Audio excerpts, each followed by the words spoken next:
Pode começar.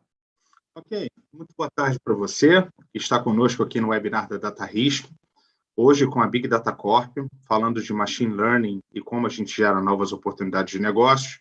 Talvez você não me conheça, eu me chamo Felipe Chaves, eu sou Head de Parcerias da Big Data Corp e a DataRisk é um parceiro nosso. A gente combinou de fazer esse webinar para compartilhar algumas coisas interessantes com vocês. Então, primeiro, muito obrigado pelo seu tempo, a sua disponibilidade, eu não estou aqui sozinho. Eu tenho mais gente comigo, eu queria que vocês conhecessem quem vai participar desse webinar, dessa conversa.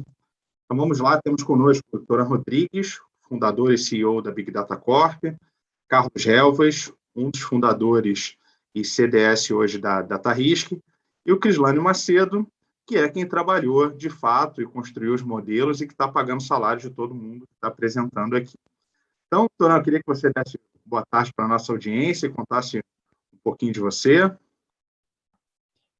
Oi, gente, boa tarde. Então, como o Felipe já contou mais ou menos o que tinha para contar, né? Eu sou o Toran, eu sou o fundador e hoje eu atuo como CEO da Big Data Corp.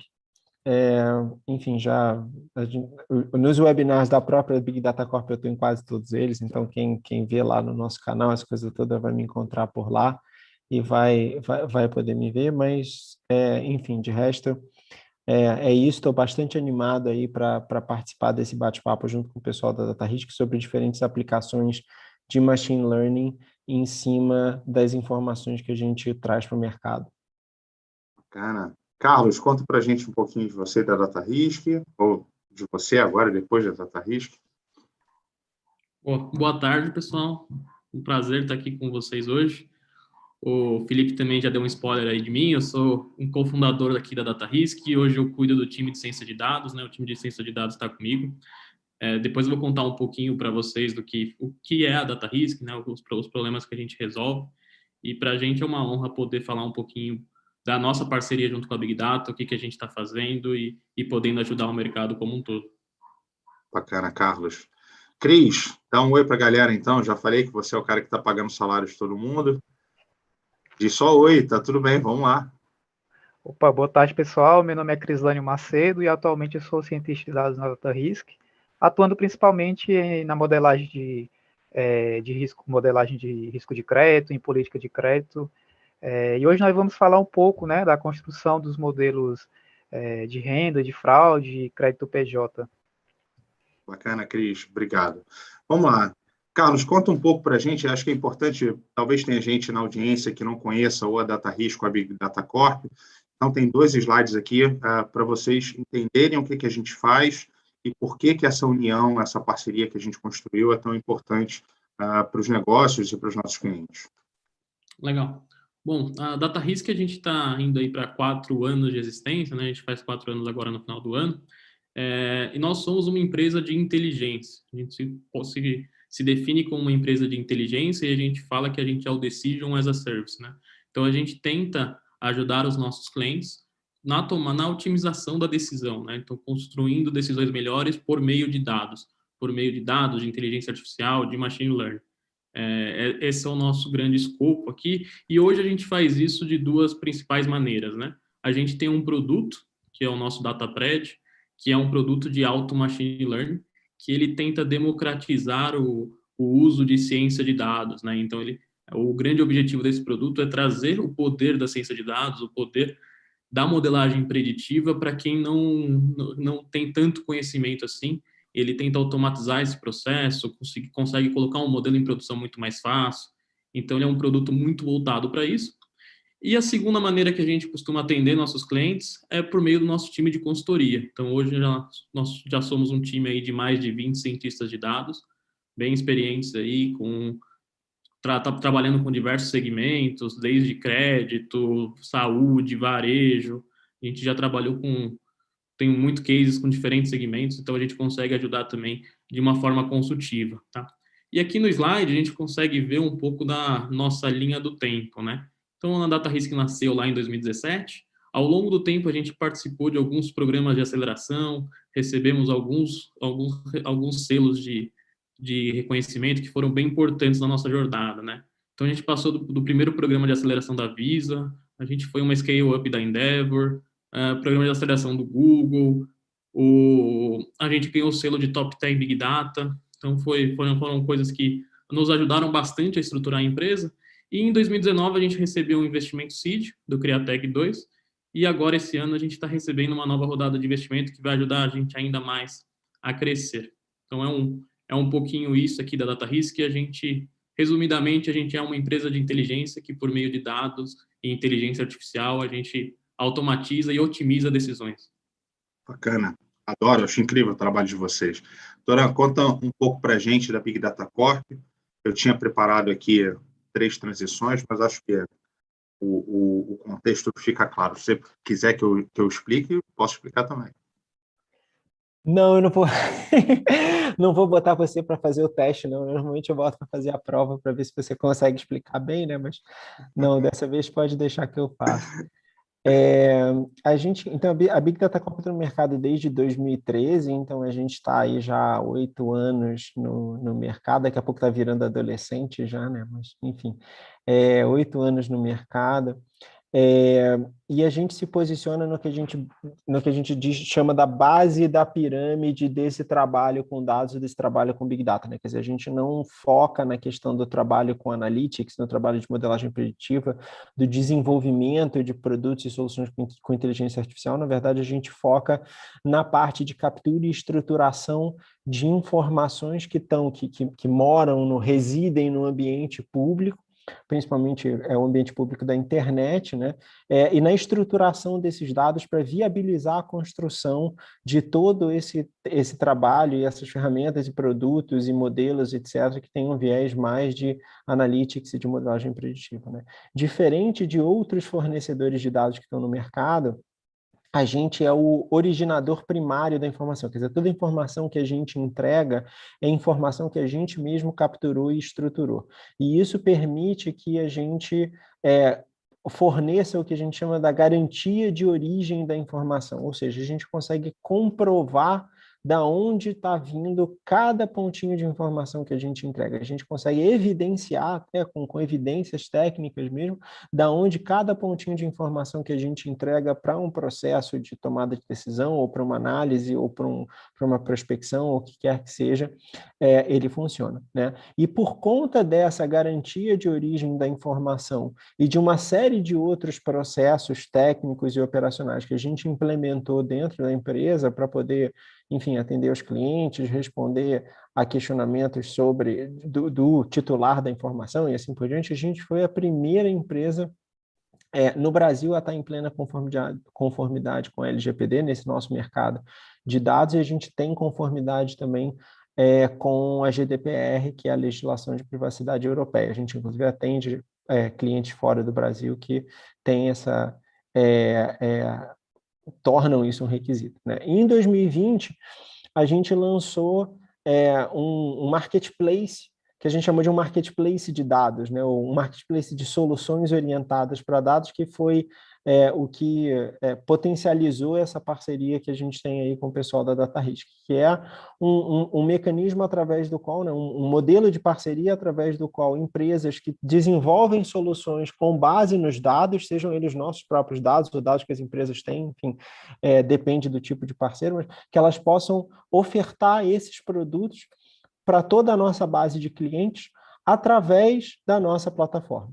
Então, a empresa que tem uma competência no desenvolvimento de modelagem baseada em técnicas de inteligência artificial ou de deep learning, ou modelagem estatística, ou que tem dados proprietários que são relevantes para o mercado, em vez de ter que construir todo o arcabouço tecnológico que você precisa para poder entregar essas informações para os clientes, em vez de ter que fazer o trabalho de divulgação e construção de uma base de clientes para essas informações ou para esses produtos de dados, pode usar a base de clientes que a gente já tem instalado, pode usar a plataforma que a gente montou com todas as funcionalidades e mecanismos que a gente já disponibiliza no mercado para entregar esses dados para o mercado e para os clientes da gente. É um modelo que tem dado super certo, a gente tem visto vários parceiros como a DataRisk que tem resultados bastante interessantes em cima dele, e é um modelo que a gente acredita muito, não é à toa que a gente está aqui fazendo essa apresentação. Bacana. Então, eu só queria mencionar uma coisa que acho que é importante. Toran exaltou uma qualidade, uma capacidade nossa de capturar dados públicos. A gente captura dados de registro, a gente captura dados de comportamento, a gente captura dados de contato. Isso permite que a gente tenha, como Big Data Corp, uma ampla cobertura de dados para atender praticamente todas as verticais de negócios. Tá? E já deve estar claro para vocês, aí do outro lado, lembrando dessa metáfora da pirâmide do Big Data, por que Big Data Corp e Data Risk são virtualmente parceiros perfeitos, assim. Porque se de um lado a Big Data Corp captura, estrutura e distribui esses dados com muita qualidade, com uma frequência de atualização muito alta, do outro lado, o Data Risk tem uma capacidade grande de ampliar o valor desses dados, construindo modelos, usando as técnicas de Data Science, que vocês conhecem muito melhor do que eu. É importante dizer também que a Data Risk, além de ser um parceiro que a gente chama parceiro de dados da Big Data Corp, ela também é um parceiro de revenda. Então, vocês têm acesso ao portfólio de dados da Big Data Corp através da Data Risk, um processo bastante simples de consumo. Então, assim, é uma parceria bem vencedora, não é à toa que a gente está aqui juntos apresentando esse webinar para vocês. Agora, eu queria trazer o Carlos e o Cris para falarem de alguns modelos e das técnicas que eles aplicaram nos nossos dados para a construção desses modelos e falarem um pouco sobre Machine Learning com vocês. Então, Carlos, está contigo. Boa. Bom, vou falar aqui resumidamente um pouco dos modelos que foram construídos, né? Então, depois o Cris ele vai poder entrar mais no detalhe de cada um deles, como que foi feito, performance, etc., que acho que é a maior curiosidade de vocês. Aqui, falando um pouquinho dos 3 modelos bem resumidamente, né?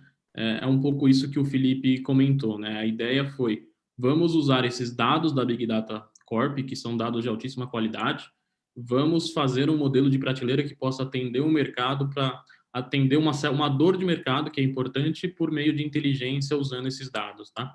Então, o primeiro modelo aqui é um modelo de estimativa de renda. Então, como que ele funciona hoje, né? Ele recebe como input um CPF. Com esse CPF, a gente tem várias informações desse CPF que são colhidas pela Big Data Corp e com essas informações a gente devolve uma estimativa de renda. Depois o Cris vai contar um pouquinho como que foi feito esse processo. Da mesma forma, a gente fez um modelo de probabilidade de fraude, tá? Que é um modelo que eu gosto bastante, que eu acho que tem uma aplicação sensacional, que é um modelo que a gente fez junto com a Big Data Corp e usando até os dados do Big ID. Depois acho que o Felipe pode comentar um pouquinho desse produto, que é um produto de onboarding de clientes antifraude. E também por meio de um CPF, usando as informações que a Big Data tem, a gente calcula essa probabilidade de fraude nessa visão de onboarding. Então, eu acho que é um score que depois o Cris vai poder mostrar com mais detalhes os resultados. É um score que eu acho que tende a ser muito útil para, por exemplo, fazer uma aprovação mais rápida num grupo, uma checagem maior em outro grupo que a gente acredita que tem mais chance de fraude. Então, acho que é um score bem inovador e que está tendo uma performance bem legal. E o terceiro score, que é o nosso modelo de crédito de pessoa jurídica, eu gosto muito dele porque ele é um modelo que a gente aqui na DataRisk trabalha com crédito há muito tempo em diferentes segmentos e a gente sabe a importância de um score que a gente encontra de um bureau de crédito tradicional, né? E o legal desse score é que ele traz informações complementares a esses scores tradicionais com um custo muito mais acessível, né? Então, a gente consegue ter uma boa performance com um custo muito menor quando a gente pensa nesse score de pessoa jurídica. O Cris vai poder detalhar um pouquinho melhor, né? A grande diferença desse é que, em vez de receber um CPF, a gente recebe um CNPJ, e aí, com base em todas as informações que a gente tem dessa empresa, a gente calcula a probabilidade de inadimplência dessa pessoa jurídica para devolver para o usuário, né?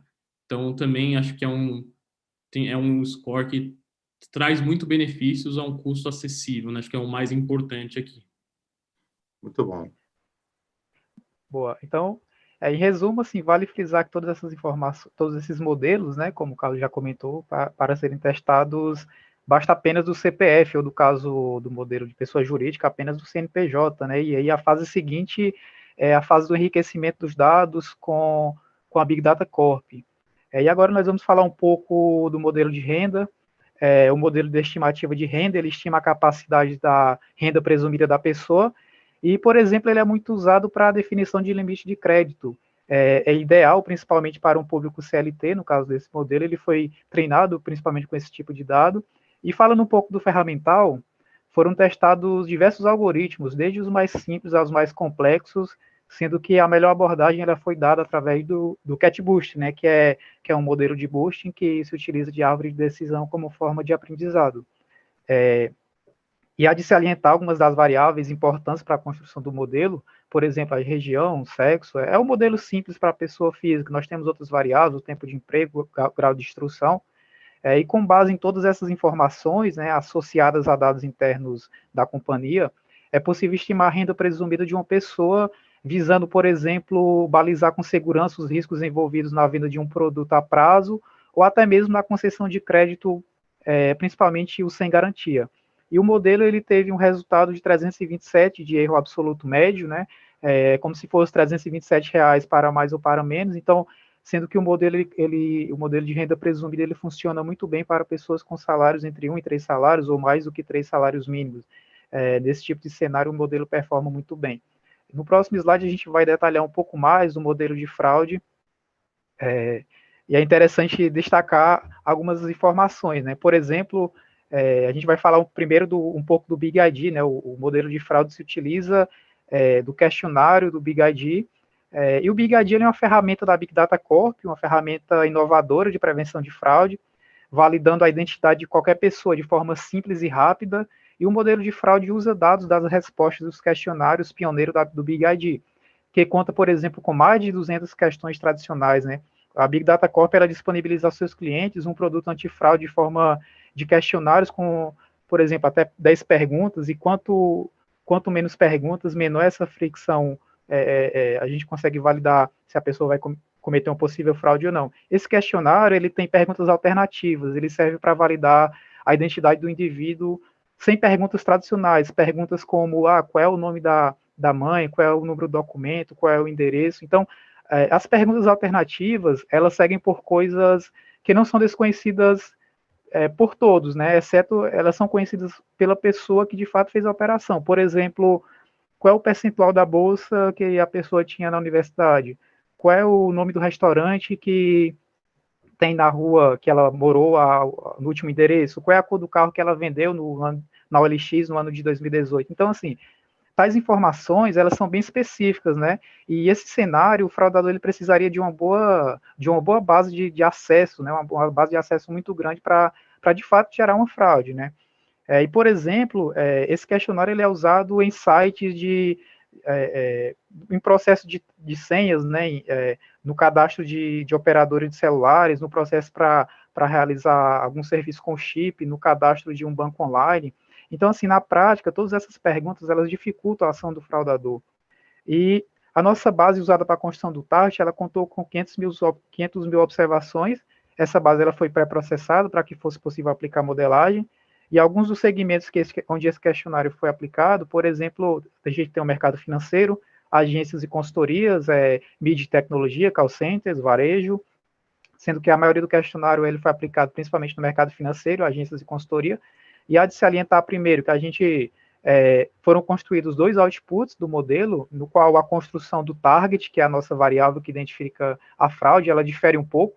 A gente vai entender um pouco mais os detalhes. Então, nós criamos os targets baseado na taxa de acerto simples, isto é, a quantidade de acertos pelo total de perguntas respondidas, e também a baseada na taxa de acertos ponderados, ou seja, pela proporção de acertos a cada pergunta, considerando a dificuldade de cada uma das perguntas não convencionais, dada a ordem da pergunta que ela aparecia para a pessoa a ser avaliada. Então, como eu já comentei, existem mais de 200 opções de questões a serem inseridas aleatoriamente nos questionários.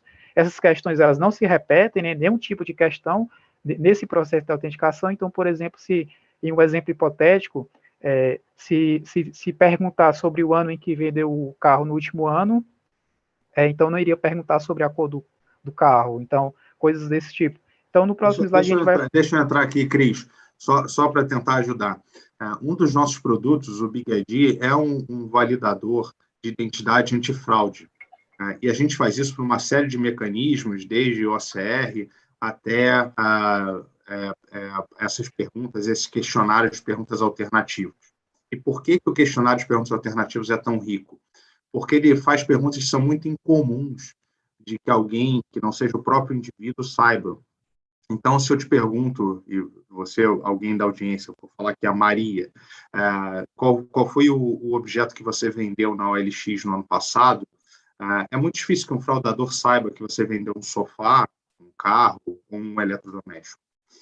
Esse questionário ele é aplicado em uma série de processos diversos dos nossos clientes, e o que a gente estava tentando encontrar era um jeito de antecipar o risco de fraude na entrada desses processos de onboarding.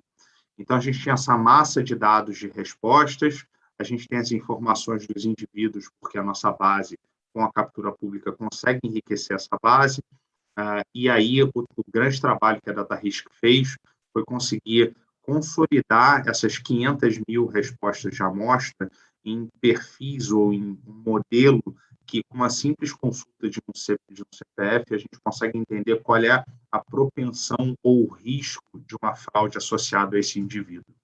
Então, isso foi um trabalho, eu falo muito empolgado, porque eu estou tentando desenvolver esse modelo com a DataRisk, já faz bastante tempo, a gente conseguiu agora no meio do ano.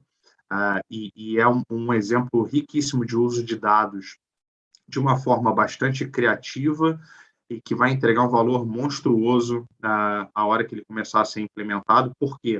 Porque ele vai conseguir ajudar os nossos clientes a calibrar o quanto de fricção ele deve dedicar em um processo de onboarding.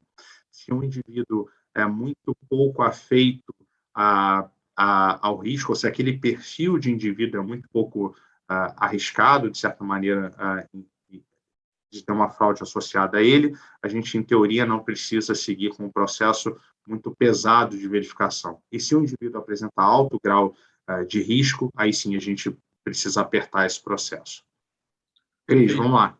E só para complementar aqui também, né, acho que como que foi feito, o que seria essa variável resposta, né, o que a gente quer prever no fundo, né, fraude ou não fraude.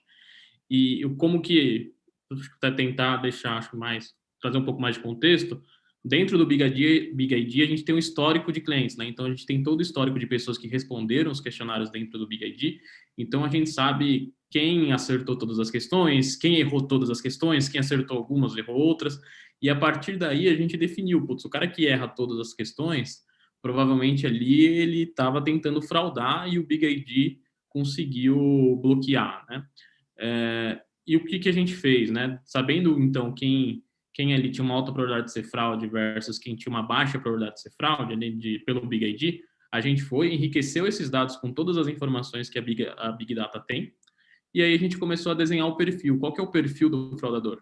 Então, só para exemplificar, acho que o Crislane vai falar um pouco disso nos próximos slides, a gente identifica, por exemplo, o cara que ele tem 0 perfil digital, tem um perfil digital muito baixo, não tem o perfil de fazer compras online e tá aplicando para um sistema, um onboarding digital ali, tem assim, levanta uma suspeita que aquele cara pode não ser ele mesmo, sabe? Então, é um pouco isso que o modelo acaba fazendo por trás, que é essa informação que a gente vai entregar, né? Qual que é a chance desse cara ser ele mesmo, né?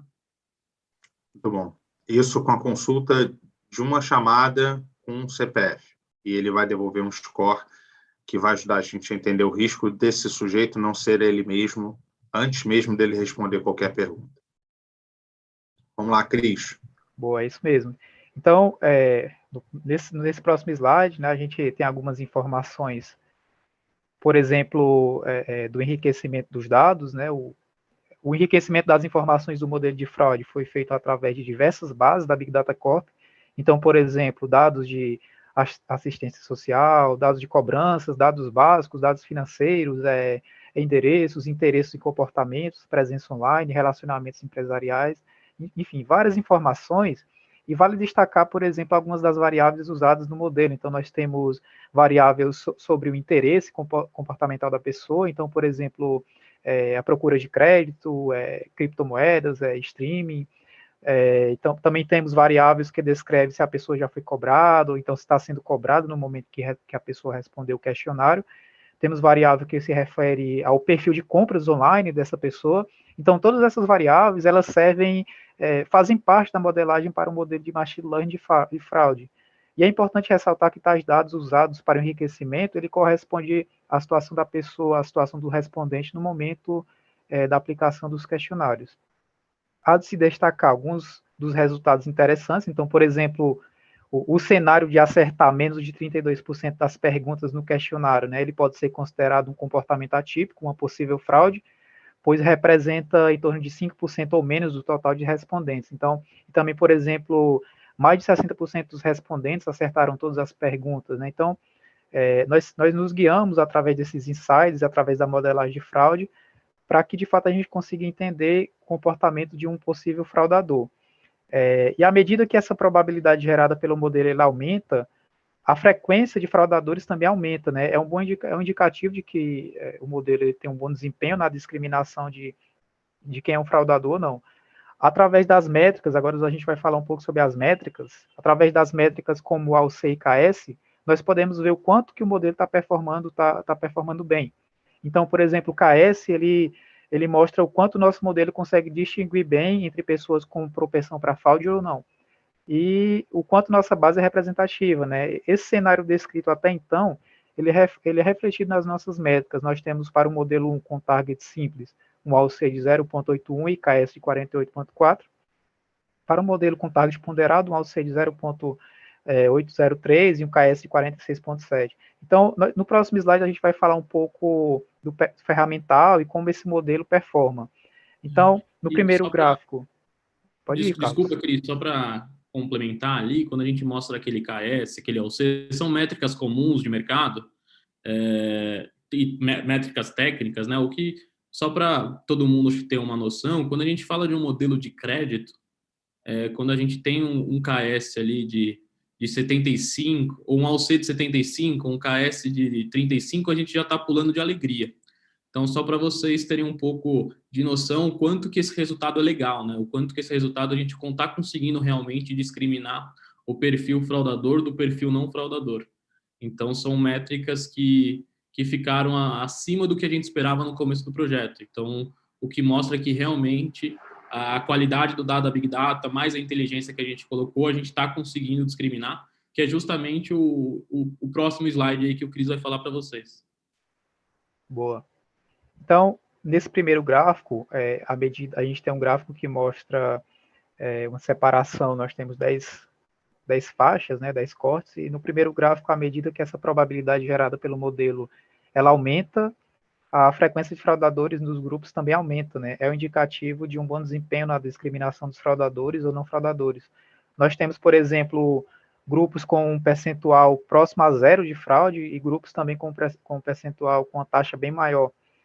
E ao lado nós observamos 3 grupos em que, quanto maior a probabilidade, maior o risco de um fraudador fazer parte de um grupo em destaque, no caso é um grupo de alto risco, que é esse grupo em vermelho. Então, através desses 3 grupos, a gente consegue medir se o fraudador está possivelmente em um grupo em que a média esperada de fraude é mais baixa, ou então ele está, de fato, em um grupo onde a média esperada para a fraude ela é muito alta, né?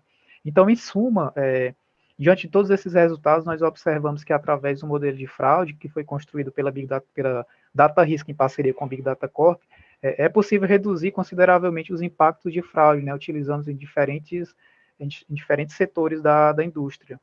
E no próximo slide a gente vai falar um pouco mais sobre outro modelo de crédito, que é o modelo de crédito PJ, né? Ele é um modelo genérico, utiliza unicamente dados públicos e autorreportados por parceiros da Big Data Corp. Então, a gente tem eventos em registros públicos, então, por exemplo, temos ações de despejo, ações judiciais, extrajudiciais, e etc. Então, a ideia por trás do modelo é, através de dados, identificar perfis e comportamentos que gerem inadimplência. Então, esse é um modelo voltado principalmente para a pequena e média empresa, né, pois a base de treinamento reflete um pouco desse perfil. E vale só ressaltar também que o mercado conta com uma quantidade significativa de pequenas e médias empresas, então isso é bem relevante. O objetivo do nosso modelo é, como eu já comentei, para a pessoa jurídica, e ele mede o risco de crédito nos próximos 6 meses. Para construir essa inteligência, nós obtivemos o target do mercado, né, um target já conhecido. Então, no nosso escopo, nós olhamos para o target construído através do mercado e nós temos no nosso modelo o risco de crédito para os próximos 6 meses. Mas por que usar um modelo com dados alternativos? Né? Essa é uma pergunta que pode ser um pouco comum. Então, primeiro que é uma solução alternativa em complementar os scores de crédito do mercado, né? Que eles sofrem principalmente duas questões. Então, nós temos o custo em comprar uma informação de crédito de fontes tradicionais é alto e tem um impacto grande na receita para pequenas e médias empresas, um impacto considerável na receita. Também temos a parte da cobertura. Nem todas as empresas ou nicho do mercado, eles estão cobertos, por exemplo, pelos modelos tradicionais. Então, nós temos uma oportunidade de desenvolver um modelo capaz de atenuar um pouco esse risco de inadimplência e também que seja um custo acessível. E para a construção desse modelo foram testadas diversas abordagens com diversas informações. Então, nós temos o modelo conta com variáveis relacionados, por exemplo, a informações de atividade, informações de faturamento, nós temos informações relacionadas aos processos judiciais. Então, por ser um modelo genérico, nós utilizamos todas essas informações e realizamos pré-processamento, tentando entender o comportamento para inadimplência. Então, nós vamos falar um pouco mais do ferramental no próximo slide. Fica à vontade também para complementar com alguma informação, Carlos. Eu tenho perguntas que vêm da audiência. Aliás, obrigado a quem está perguntando. Já participaram aqui o Juliamar, o Gustavo e o Rafael. O Rafael fez 2 perguntas especificamente sobre métricas aqui. A primeira pergunta dele é se a AUC é a acurácia do modelo. Então, acho que vale, Carlos, detalhar um pouco mais a AUC e KS. E a segunda pergunta dele é se a gente pensou em usar outras métricas, como, por exemplo, F-Score. Eu não sei exatamente o que é, mas deve ser algo comum, o jargão de vocês. Obrigado, Rafael. Não, legal. O FU Score a gente usou, ele só não está aqui na apresentação, mas depois a gente pode até enviar para você, que a gente tem isso pronto, a gente também usa essa métrica, tá? E o AUC, ele não é a acurácia, ele é a área da curva ROC, tá? Que é uma área que a curva ROC, ela tenta medir o falso positivo e o falso negativo, né, que são os 2 erros do modelo.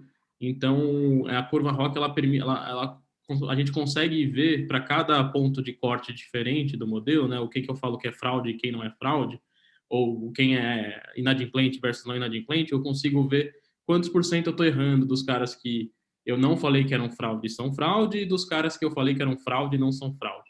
Então, a curva ROC, ela mostra para a gente o quanto que o modelo consegue diferenciar esses 2 erros, né? O quanto que a gente consegue minimizar esses 2 erros. Então, aqui não é a UC, é a área da curva ROC, tá? Só para deixar claro. Deixa eu tirar uma dúvida do leigo aqui. No mundo perfeito, o AUC é o maior possível e o KS também é o maior, ou seja, quanto mais próximo de os 2 indicadores, melhor? Perfeito. O AUC é uma métrica que vai de meio. O meio seria o modelo que é aleatório. Que não, meio é neutro, ok. O meio é o neutro e o 1 é o melhor. E o KS, ele vai de 0 a 1. Então, o KS 0 é o pior. É que a gente multiplica por 100 o KS, né? Então, iria de 0 a 100.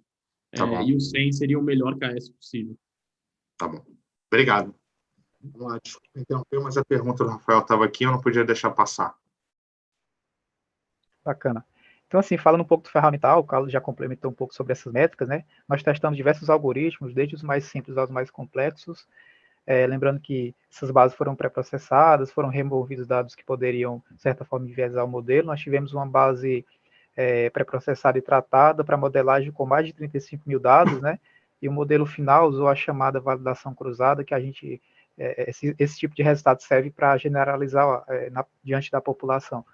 Nesse slide nós temos 3 informações, né? Então, nós mostramos o resultado do modelo, como interpretar o score do modelo e também um gráfico bem interessante que é a taxa de aprovação esperada pelo modelo, né? Então, vamos falar sobre as métricas, né? Então, os resultados mostraram um desempenho bastante promissor, né? Como o Carlos já comentou, a gente tem essa métrica que ajuda a mensurar um pouco dessa ordenação, dessa probabilidade que o modelo retorna de 0,735, e vale lembrar que esse resultado ele é bem melhor do que o que nós já conhecemos de baseline de mercado, que gira em torno de uma média de 0,65, né? E o nosso KS também é bastante promissor. A gente está falando um KS acima de de 20%, 0,2%, né? Então, um resultado bastante promissor. Nós vamos falar um pouco sobre o score. Esse score gerado através do resultado do modelo, ele vai de 0 a 1.000, né?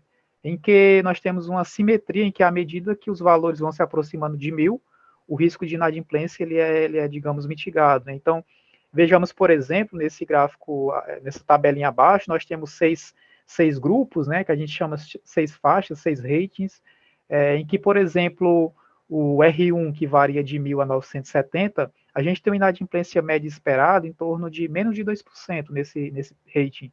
Já o rating 5, por exemplo, a inadimplência média esperada é um pouco maior, né, em torno de 41,17%. Então, esses grupos onde a inadimplência média é maior, de certa forma, tem um risco maior de ter maus pagadores, né? Então, vale também lembrar que para construir esses intervalos dos ratings, né, encontrando os melhores cortes, a gente usou a abordagem de clusterização e árvore de decisão para encontrar essas melhores separações, usando uma base de dados que o modelo não viu, que a gente chama de one base out of time, né, usando um termo mais técnico. Então, o nosso modelo consegue ter uma taxa de aprovação muito satisfatória. A gente vai falar um pouco dessa taxa de aprovação versus a inadimplência. Então, nesse gráfico, nós temos, por exemplo, que, a priori, nós temos mais de 30% de aprovação com 10% de inadimplência. E essas informações, elas podem ser usadas para ajustar diversas políticas de crédito, na concessão de crédito por diversos clientes que com certeza usarão o modelo, né?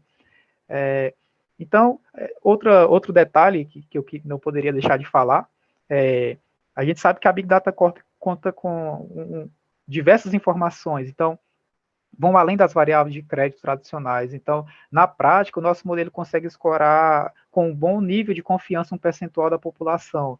E a análise de risco ela é cara, então nós temos que, diante desse modelo genérico, a gente tem uma acessibilidade maior, ajudando no processo de tomar a decisão para a concessão de crédito. Muito bom. Eu tenho uma outra pergunta aqui, Cris, talvez vocês consigam responder. O Gustavo Pulga também pergunta qual é a base utilizada para estimar a porcentagem de inadimplência. Legal. Acho que eu posso tentar responder essa, depois o Cris complementa. Boa. Mas, assim, a gente tem uma base de um número grande de CNPJs, né? E a gente divide essa base em 2 pedaços, né? Um pedaço a gente usa para treinar o modelo, então para construir o modelo. Então a gente pega a base, divide em 2 pedaços, um pedaço a gente treina o modelo, e o outro pedaço, que a gente chama de teste, é onde a gente calcula todas essas métricas, né? Porque esse é o grande objetivo de um modelo de machine learning, é ele funcionar numa base totalmente nova, né? Para novos dados. Então a gente pega essa base nova e todas essas métricas que estão aqui foram feitas nessa nova base. Então nesse pedaço da base que eu não usei para treinar o modelo, eu calculo o score nessa base e eu tenho também a inadimplência de mercado. Então, eu consigo calcular esse gráfico, né? Como que eu faço essa aprovação? Eu ordeno pelo modelo. Então, se eu pegar os 20% melhores pelo modelo, se eu pegar os 40% melhores, quanto que eu tenho de inadimplência de mercado? Tá ali em torno de 5%. Se eu pegar os 60% melhores pelo modelo, aí eu tenho uma inadimplência ali em torno de 10%. Maravilha. Cris. Não, e acho que só para complementar aqui, o que eu gosto bastante desse modelo de pessoa jurídica é que as nossas métricas, os nossos testes, a gente está com um resultado bem parecido com os resultados de modelos de mercado, né, de prateleira, e a gente consegue ter um custo muito menor, o que é bem interessante. E também nos nossos testes, a gente viu que a gente combinar os 2 modelos, né, combinar um modelo tradicional com o nosso score, a gente consegue adicionar valor em cima disso, né? Que é de 9 em cada 10 empresas de crédito que procuram a gente aqui na DataRisk, eles querem melhorar o modelo deles, querem melhorar SKS, querem melhorar o AUC. E em todos os testes que a gente vem fazendo, juntar o nosso modelo aqui, né, o nosso modelo feito na parceria, com o modelo de prateleira, a gente consegue atingir isso, né? A gente consegue ter esse melhor resultado. Excelente. Cris, vamos lá? Acho que é isso, né?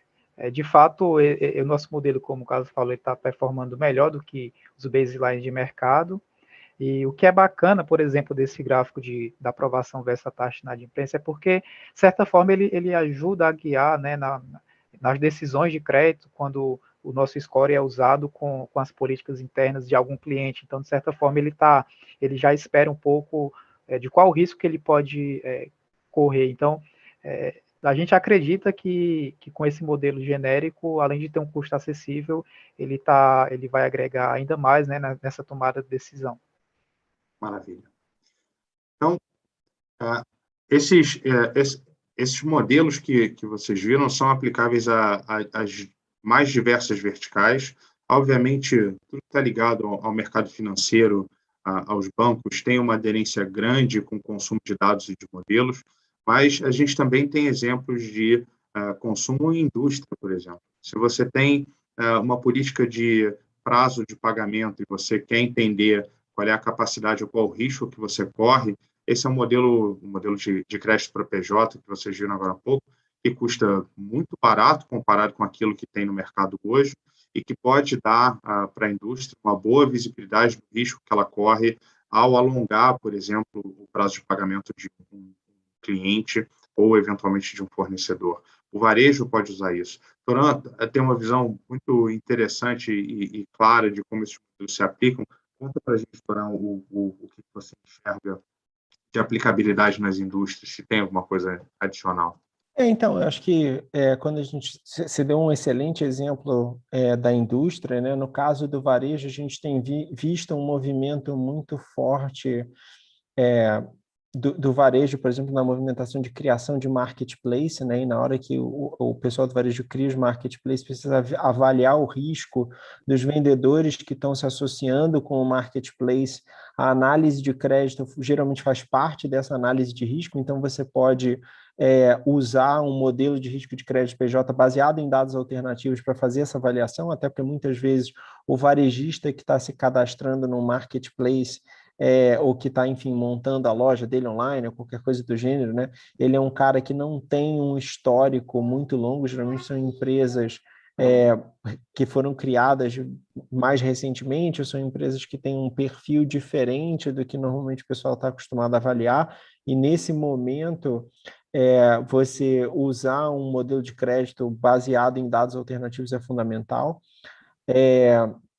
Eu acho que no varejo e também para a parte de bancos e fintechs, os modelos de crédito que a gente está falando, por serem baseados em dados alternativos, eles acabam sendo um pouco ortogonais aos modelos tradicionais, e aí eles agregam no resultado, quer dizer, eles incrementam o resultado, não é simplesmente uma questão de substituir, mas é uma questão de você conseguir aumentar o resultado que você já está tendo, né? E no escopo de fraude também, quer dizer, você tem uma alternativa de fazer uma análise de validação de identidade que normalmente você não faria. No caso das startups, eu sempre gosto de comentar o lado de qualificação dos clientes, né? A gente trabalha com muitas startups com foco B2B, em crescimento, o pessoal fala de crescimento acelerado, de milhares de clientes, milhões de clientes, fazer abordagem segmentada, essa coisa toda. A análise de crédito, principalmente no mercado B2B, né? A análise de crédito ela tem que fazer parte desse processo de avaliação do cliente, porque no final toda startup geralmente você entrega o seu serviço e cobra depois, né? Mas o pessoal não cobra antes. Então, na hora que você entrega o serviço primeiro e cobra depois, você está dando crédito. Se você está dando crédito, você precisa avaliar o crédito para quem você está dando. Então, você pode usar um modelo de risco de crédito ou qualquer um dos outros modelos que a gente está mencionando aí para apoiar esse trabalho de qualificação e segmentação dos clientes existentes e de potenciais clientes dentro do seu processo de vendas. E se protege, né? Se protege no final das contas, já que o serviço já vai ter sido entregue, pelo menos você tem alguma segurança de que recebeu. Que a chance do cara pagar é maior, né? Bacana. A gente tem mais 14 minutos. Eu preciso passar para o próximo slide. Toran, conta para a gente como é que pode ser consumido, como é que esses modelos podem ser consumidos. É o jeito mais simples possível, mas tenha bondade. Essa foto aí ficou bonita. Ficou elegante. Eu também achei. Era quando meu cabelo estava pré-pandemia aí nessa época. Então, esses modelos estão integrados dentro do Big Boost, né, que é a nossa API de enriquecimento de dados. Então, você pode chamar todos eles como datasets dentro do Big Boost, requisitar eles, você vai ter eles no resultado. Quem quiser saber como é que faz, pode olhar dentro da nossa documentação ou entrar em contato com a nossa equipe. Se você já for cliente, já vai estar automaticamente disponível para você. Se você não for cliente ainda, é só conversar com a gente. O processo de adesão é super rápido, não leva nem meia hora para fazer, e você já pode sair usando e pode sair testando esse negócio. Botou a brincadeira ali, né? Tinha mais fácil do que capturar. Na verdade, é mais fácil do que você fazer qualquer processo de captura que você vai fazer por conta própria, é você usar as nossas Eu APIs não para tenho pegar as dúvida. informações, inclusive esses modelos, tá? A nossa API suporta, e aí é parte do trabalho que a gente faz, né? A gente suporta processamentos em batch, a gente suporta processamento assíncrono, se você tiver um processo que seja assíncrono, a gente suporta processamentos em paralelo, se você precisar fazer um volume de requisições muito grandes, a gente já está tecnicamente pronto para lidar com todas essas situações e para te entregar a API num modelo totalmente self-service para você trabalhar. Maravilha. Vamos lá. Você que está assistindo a gente, se quiser entrar em contato com a Big Data Corp ou com a DataRisk, aqui estão os nossos e-mails. Vocês podem escrever diretamente para a gente. Teremos prazer em falar com vocês. Dá um print nessa tela, não custa nada. E eu queria passar agora para perguntas e respostas aos que já participaram. Obrigado, eu vou ler suas perguntas agora e vou direcionar aqui. Quem tiver mais perguntas, mande, que a gente tenta responder no tempo que é possível, tá? Então, primeiro, o Julemar escreveu que é um cliente recente da Big Data Corp e que tem achado muito interessante, que ele agora está começando a usar o Big Bush. Julemar, eu tenho certeza absoluta que você vai ser feliz consumindo os nossos dados. É realmente uma forma de consumo de dados, uma qualidade que é muito diferente do que o resto do mercado oferece. Eu estou aqui há relativamente pouco tempo, então falo ainda com os olhos de quem enxerga isso como algo inovador e que efetivamente melhora os processos das empresas. Obrigado. Gustavo Pulga fez uma pergunta para a DataRisk. Como vocês pretendem incorporar o Open Banking na base de dados primária do modelo de negócios da DataRisk, Carlos? Legal, é uma ótima pergunta. E o Open Banking, ele traz um desafio, porque não é simplesmente...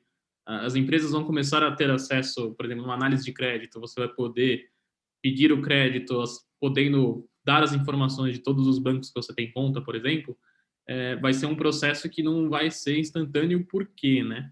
Porque imagina que as empresas elas vão receber o seu extrato do banco, né? E aquele extrato em si, ele tem muita informação, só que muita informação assim muito bruta, né? Então precisa ser trabalhado. Então o que a gente está fazendo aqui na DataRisk com os nossos clientes é muito esse trabalho de extrair essas informações de Open Banking, por exemplo, e transformar isso em informação mais significativa pensando em um modelo de crédito, por exemplo. Então é pegar o extrato e já construir variáveis ali que vão de fato discriminar risco e com essas variáveis colocar em si no modelo preditivo de crédito, né? Então acho que esse é um trabalho que a gente está fazendo bastante com os nossos clientes, que é como a gente consegue estruturar essa informação que ela não é estruturada ainda, né? Uma informação mais textual, como a gente consegue pegar isso, por exemplo, a fatura do seu cartão de crédito. Como que a gente consegue pegar a fatura do seu cartão de crédito, que tem um monte de loja desconhecida ali para a máquina, né? E transformar isso em informação que um modelo preditivo vai conseguir entender e tirar valor disso e melhorar a performance do modelo preditivo. Então, é uma excelente pergunta. A gente está trabalhando com isso em vários dos nossos clientes, em criar esses módulos de inteligência em cima de informações não estruturadas do Open Banking, né? Bacana. Obrigado, Carlos. A gente recebeu mais uma pergunta aqui do Ivan, que é a seguinte: como dados psicográficos poderiam gerar lift nesses modelos de fraude? É uma boa pergunta. Eu já vi alguns estudos para crédito que mostram que tem algum valor. Para fraude, eu confesso que eu nunca vi nada a respeito, mas seriam informações interessantes para a gente pensar em testar, né? Não sei se você, Felipe Toran, tem alguma informação a mais sobre isso. A gente já viu algumas, pelo menos eu particularmente já vi algumas experiências que foram feitas analisando esse tipo de informação e tentando combinar, né? E acho que a grande questão é que na verdade vai ser verdade para qualquer tipo de dado, é que isso depende de quais são os dados que você vai obter e quais são as informações que você já tem sobre aquela população. Muitas vezes as informações que estão representadas dentro dos dados psicográficos, elas já estão de alguma forma representadas nas outras informações de comportamento que você está identificando sobre a pessoa.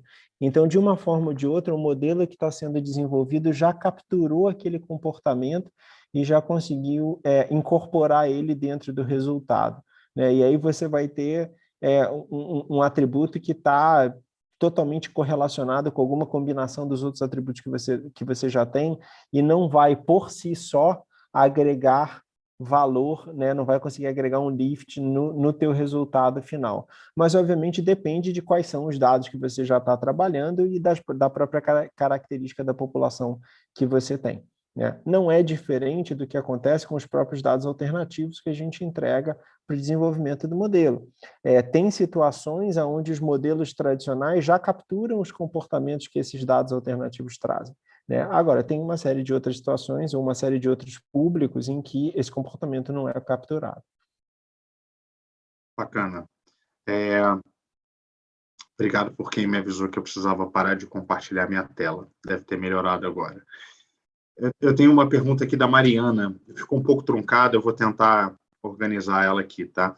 Ela pergunta o seguinte: qual é a quantidade de dados capturados pela Big Data Corp? Se eles são atualizados e, por exemplo, os dados de pessoas do Big Boost. A escritora está perguntando um pouco sobre volumetria e tempos de atualização. Tá bom, é uma boa pergunta. A gente... Então, vamos do começo do topo, né? A gente vai descendo. A gente visita hoje mais de 1,5 bilhão, 1 bilhão e 600 mil fontes de informação diferentes, né? O que são fontes de informação? Fontes de informação são desde sites, e a gente visita os sites e captura, até páginas específicas dentro dos sites que tem alguma base de dados que a gente vai capturar com alguma recorrência. A gente tenta bater na maioria dessas fontes de informação com a maior frequência possível. Tem coisa que é atualizada diariamente, tem coisa que é atualizada uma vez por mês, tem coisa que não faz sentido você bater com uma frequência mais alta, então vai ser atualizado uma vez a cada 6 meses, e por aí vai. Você fala, por exemplo, assim, saber se a pessoa é estudante universitária, então passar pela lista de aprovados no vestibular, esse tipo de coisa. Só tem vestibular a cada 6 meses. Não adianta eu bater todo mês para ver quem são os aprovados no vestibular, porque não vai mudar, né? Então, a gente, obviamente, leva esse tipo de coisa, a natureza da informação que a gente está capturando, para fazer a atualização. O que eu posso falar é assim, hoje a gente faz mais ou menos 520 milhões de atualizações de pontos de informação, são atualizados dentro da nossa base todos os meses. Então, tem 520 milhões de atualizações, seja de endereços, de telefones, de CPF, de CNPJ, do que quer que for, né? Em função de todas essas fontes que a gente captura e que a gente processa, a gente gera aí 520 milhões de atualizações dentro da base de dados todos os meses, tá? O que a gente sabe, até por benchmarks que a gente fez com outros fornecedores de informação no mercado, é que a grande maioria das informações que a gente tem uma taxa de atualização muito maior do que qualquer outro fornecedor entrega, tá? A própria natureza do processo, né? Exatamente. Eu tenho uma outra pergunta aqui do Gustavo. Ele quer saber se a tabela apresentada de ratings é baseada em dados de PJ, PF ou de ambos. Essa eu acho que eu posso responder. Dados de PJ, o modelo que a gente apresentou hoje aqui foi de pessoa jurídica, Gustavo. Isso mesmo. Mais perguntas, gente? Estamos com pouco tempo, talvez dê para mais uma. O meu ponto eletrônico aqui está me contando, talvez tenha mais uma pergunta. Será? Não? Vamos dar um tempo para escreverem. Uns poucos minutinhos. Bom, deixa eu aproveitar então para vender meu peixe. Como vocês sabem, eu sou o responsável pela área de parcerias da Big Data Corp. Se a sua empresa tem ou gera na operação dela dados que você acha podem ser relevantes para algum outro cliente. E se você tem intenção em monetizar esses dados, escreve para a gente. No site da Big Data Corp tem uma área de parcerias que é interessante, e aí a gente bate um papo. Se a sua empresa atende um número grande de clientes e você enxerga valor em entregar os dados da Big Data Corp e se transformar num parceiro de revenda, escreve para a gente também, a gente conversa. Se fizer sentido para todos nós, nos tornamos parceiros, como nós somos parceiros da DataRisk. Eu agradeço a oportunidade. Agora eu acho que a gente não tem mais perguntas, então eu vou encerrar o nosso webinar. Ok? Carlos, Toran, últimas palavras, Cris. Só agradecer, muito obrigado, pessoal. Acho que foi uma honra estar aqui com vocês hoje e poder falar um pouquinho do que a gente faz. Repito, faço das palavras do Carlos as minhas. Obrigado aí pela atenção de todo mundo, obrigado pelas perguntas, pela participação, espero que vocês tenham aproveitado. Isso aí, Cris. Só agradecer pela oportunidade e pelo engajamento de quem está nos assistindo, né? E eu tenho certeza que a Big Data Corp e DataRisk, essa parceria ainda vai muito longe, né? Eu sou suspeito para falar, Cris. A área de parcerias é o meu trabalho e é o que eu gosto de fazer. Então, muito obrigado a todos que participaram, ao Carlos, ao Cris e ao Toran pela disponibilidade, a você que aí do outro lado dedicou um pouco do seu tempo a ouvir o que a gente tinha para falar. As portas estão abertas, escrevam para a gente. Essa conversa pode continuar acontecendo, a gente pode continuar fazendo negócio. Muito obrigado, boa tarde a todos.